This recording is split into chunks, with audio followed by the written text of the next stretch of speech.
Welcome to Same But Different. We are back in person. Woo! At this point, it's October, so it's spooky season. Got some spooky monsters and soundtracks up here. Guardians of the Galaxy, super spooky. Super spooky stuff. Let's get into it. This week, we are reviewing Speak No Evil.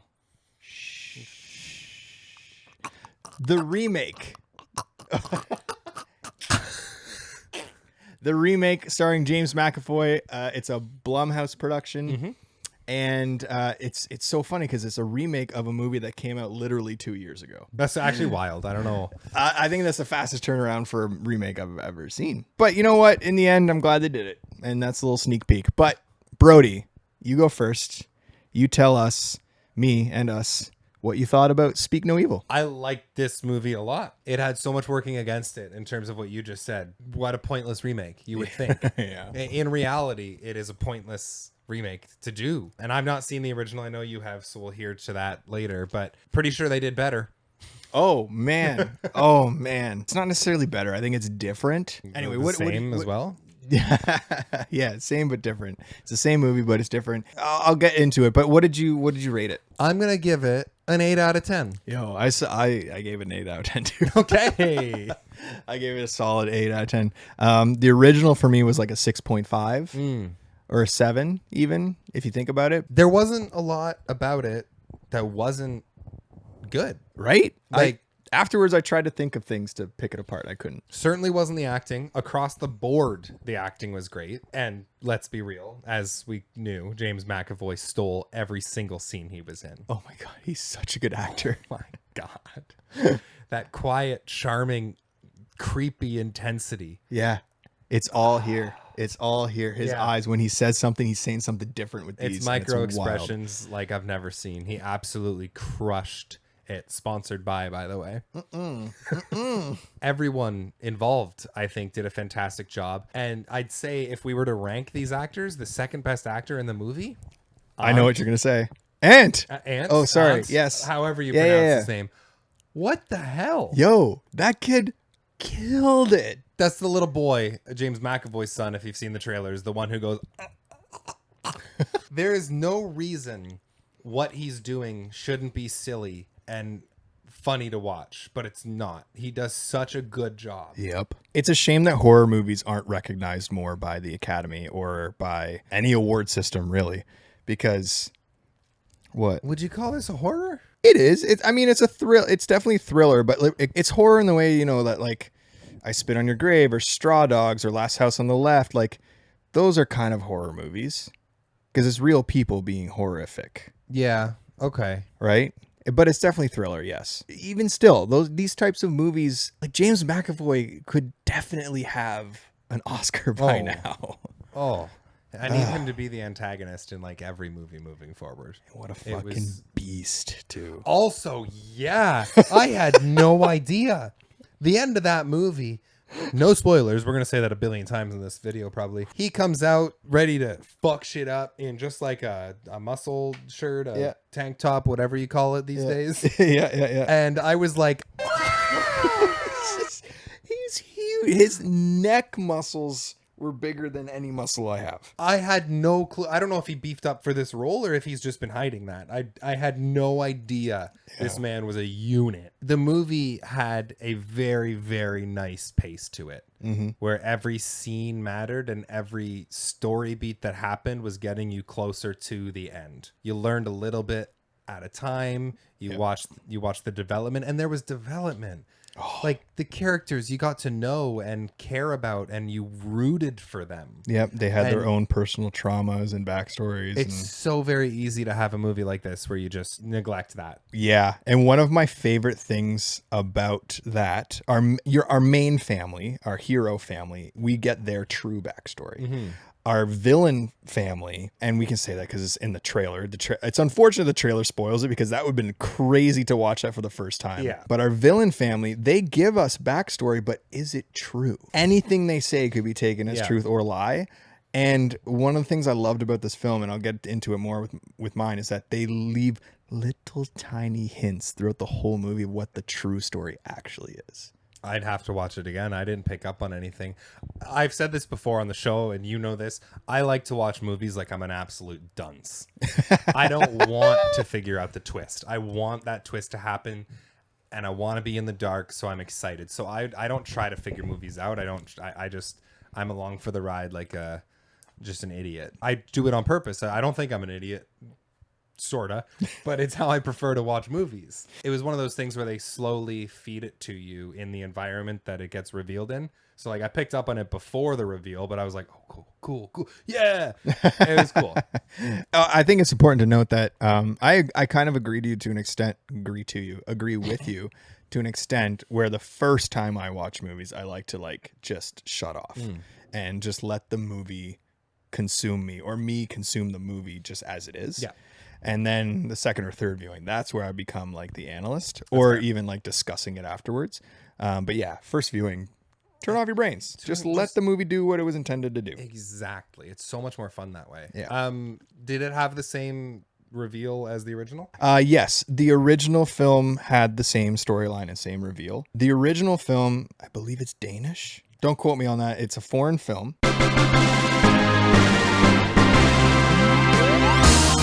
Therefore, it's filmed very differently. It's filmed grittier, and because it's a foreign film, there's something about foreign films where it just feels more grounded, and like this one felt very much Hollywoody. Yep.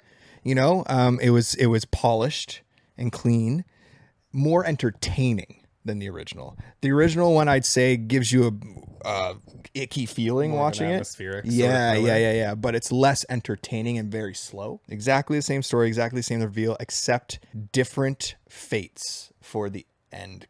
For the ends. Interesting. Yeah, and the original film, much more disturbing what happens to these characters. You're like, oh shit. James McAvoy blew me away. Yeah. I was entranced by him every step of the way. Yeah. Even while he was being like this evil son of a bitch, I still wanted to be his friend. Yeah.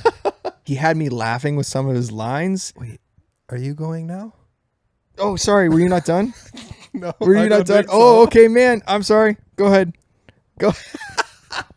I thought because like maybe you asked me a question, you were like tossing it over to me. It was just really nice to see characters who were learning from the environment they were in. Our protagonists, they kind of started out making some questionable choices. As soon as there were signs of danger, they were doing something about it, or at least trying to. It was an immediate worry, and it was an immediate, we need to get the fuck out of here. They just couldn't necessarily. Because of a fucking bunny rabbit, stuffed bunny. Fuck that bunny. The first time, I would have left it. I would have left it.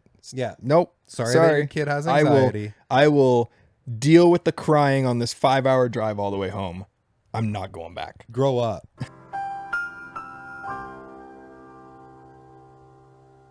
It's really, really hard for me to find any gripes. One of my gripes was when the little girl, no spoilers, when the little girl needed to make herself bleed.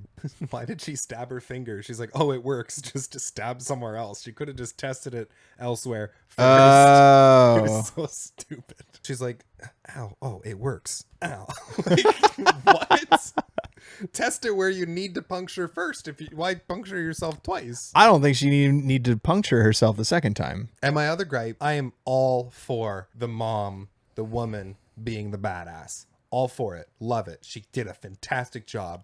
But the dad was such a little wiener. That's exactly the word I used to describe him while I was talking to Victoria afterwards. He's a wiener. He was such a wiener. But that's the point. That was the point. Acting as a foil for James McAvoy's like super alpha male, right? I know. He had to be. But even his... I just wish he got a moment. yeah, and his big moment was like... lifting a ladder. Just hanging off a roof and dropping down like that. Whoa, big hero. And the one moment he almost got, no spoilers, when he busts out of the wall. Yeah, at the He closet. did it 5 seconds too late. Yep. Yeah. He just wasn't that guy. He wasn't that guy. Pissed me off so much. No, I know. I'm not saying I'd be this super macho guy in a situation like that. Who knows? I never will be, probably. But well, no, better than him for sure. I think so. For sure. Like, you step up. It's your family. Yeah. Step But up. at one point he sat there, he was like, oh, I can't do it. I don't want to do it. And Yeah. then she's like, snap out of it. Yeah. And she was great. So I Yeah. want to reiterate the fact that her being Yeah. the badass for this family was awesome. But those are the only really big gripes I had. Honestly, really liked this movie. Clearly, my gripes are pretty minimal. Yeah. I don't Oh, have- I even disagree with the one because the husband, I think, needed to be a wiener. Too wiener. He was too wiener. No, I think he needed to be. So you said you were cool with the decisions they were making sometimes. Like they made some good decisions based on the scenario that they I were think in. so. So that is one of the major complaints a lot of people have is that they were making bad decisions throughout the whole movie.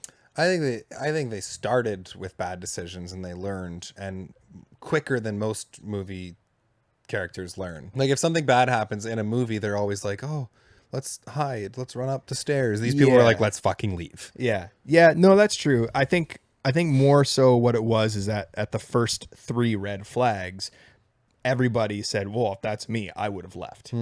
You know, but no, they decided to not leave yet and be more polite about it. And that was the driving force behind the first movie and this one.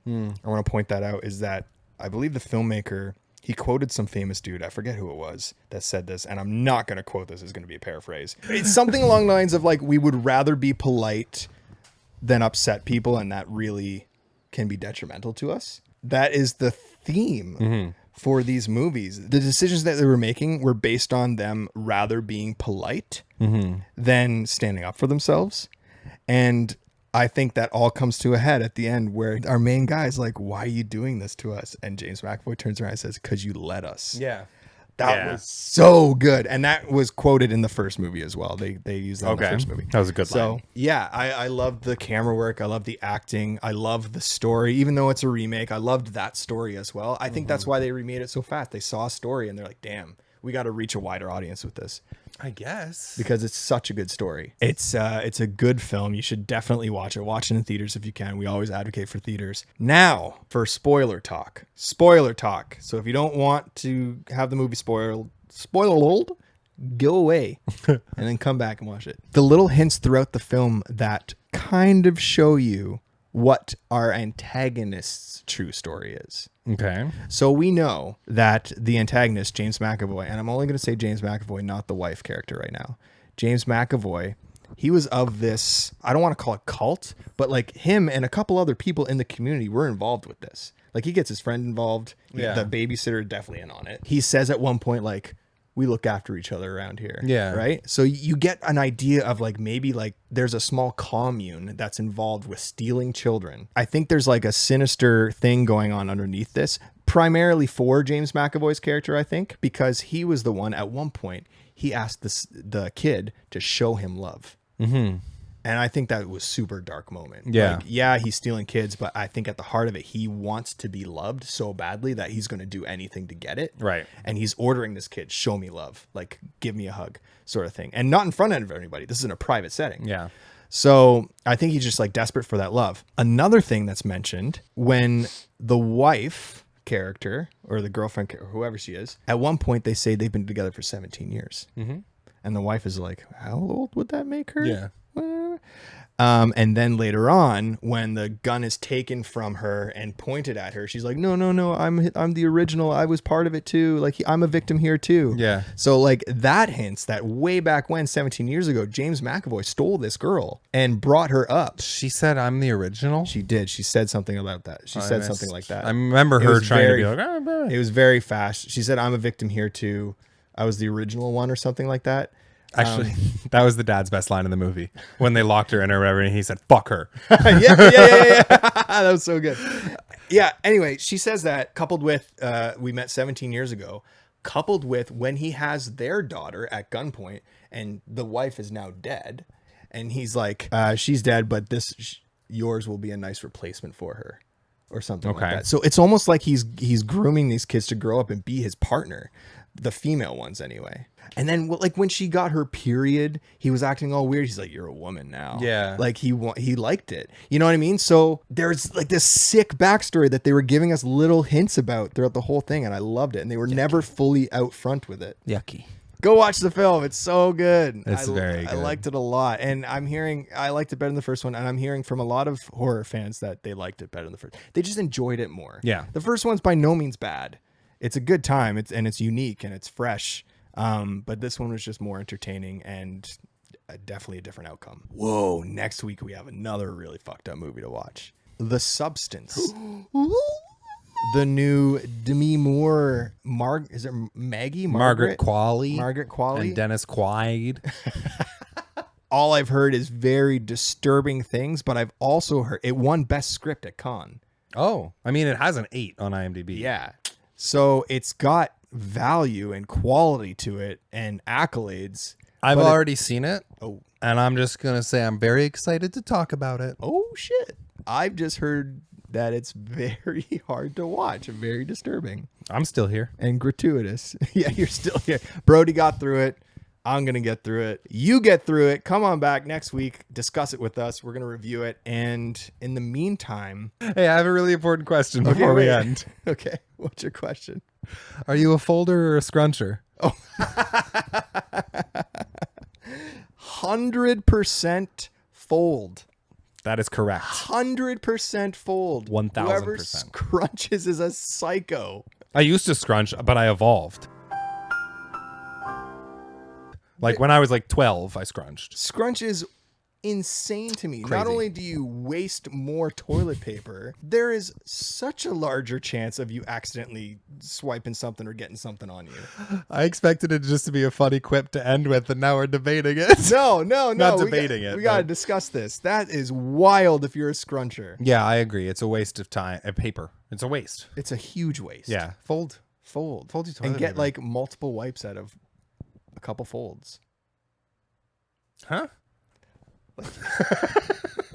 Like you fold it up and then you wipe and then you can fold it and wipe again. You don't do that? You don't do that? No. What? I would never. How many pieces of toilet paper do you fold I would up? never, after wiping, take it out of the toilet bowl. Fold up like maybe 4 or 5 pieces into a nice thick square, wipe, and then fold it again into a smaller square, wipe, and if there's room and I need to wipe again, I'll fold it one more time. Keep watching movies. Sponsored by the way.